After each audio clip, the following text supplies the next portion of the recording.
اللہ تعالیٰ قرآن مجید میں فرماتے ہیں اینما تکونوا یدرککم الموت، تم کہیں بھی چلے جاؤ موت تمہارا پیچھا خود کرتی ہے، موت تو پیچھے بھاگتی ہے۔ ہم بچپن میں ایک واقعہ سنا کرتے تھے، اب اس واقعے کی سند کی تحقیق نہیں ہے، ہو سکتا ہے غلط واقعہ ہو، لیکن بعض واقعات ایسے ہوتے ہیں کہ صحیح یا غلط ہونا اتنا امپورٹنٹ نہیں ہے، اس سے جو سبق ملتا ہے وہ سبق بہرحال صحیح ہوتا ہے۔ تو اس میں یہ بیان کرنے میں یہ بتا کے کہ مستند نہیں ہے، یہ بتا کے بیان کرنے میں کوئی حرج نہیں ہے۔ کہتے ہیں کہ سلیمان علیہ الصلاۃ والسلام کے دور میں ان کے دربار میں ایک بندہ بیٹھا ہوا تھا، تو سلیمان علیہ السلام نے ایک کے دربار میں ایک شخص آیا اور اس آدمی کو گھور گھور کے دیکھنے لگا۔ وہ جو بندہ گھور کے دیکھ رہا تھا وہ حقیقت میں فرشتہ تھا، ملک الموت، موت کا فرشتہ جو انسانی شکل میں آیا تھا۔ گھور گھور کے دیکھ کے چلا گیا وہ۔ تو اس شخص نے سلیمان علیہ السلام سے پوچھا کہ یہ آدمی کون تھا جو مجھے گھور گھور کے دیکھ رہا تھا؟ انہوں نے کہا یہ ملک الموت ہے، موت کا فرشتہ ہے۔ وہ آدمی ڈر گیا کہ موت کا فرشتہ مجھے گھور گھور کے دیکھ رہا ہے، اس کا مطلب ٹائم پورا ہو گیا۔ تو اس آدمی نے کہا یہ موت کا فرشتہ ہے، آپ ایسا کریں، یہ تو یہاں میرا ایڈریس دیکھ کے چلا گیا ہے، آپ مجھے ہندوستان پہنچا دیں۔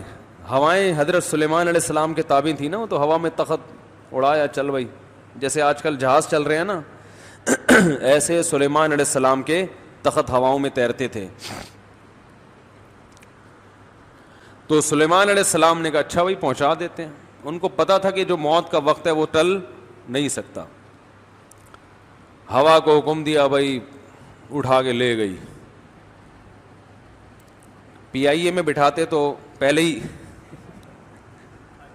صحیح ہے، تو شکر ہے سلیمان علیہ السلام کے دور میں پی آئی اے نہیں تھا، اگر بٹھا دیتے تو وہ وہاں پہنچنے سے پہلے ہی اس کا کام ہونے کا خطرہ تھا۔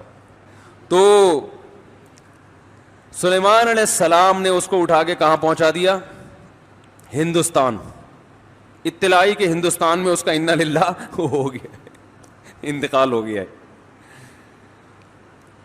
تو سلیمان علیہ السلام نے موت کے فرشتے سے پوچھا کہ بھائی تو اس کو اتنا گھور کے کیوں دیکھ رہا تھا؟ یہ تو ڈر گیا بیچارہ۔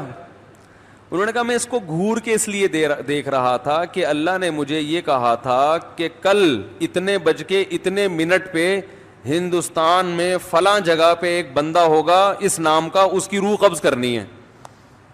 میں حیران تھا کہ کل تو میں نے کل وہاں اس کو موت دینی ہے اور یہ آج یہاں بیٹھا ہوا کیا کر رہا ہے؟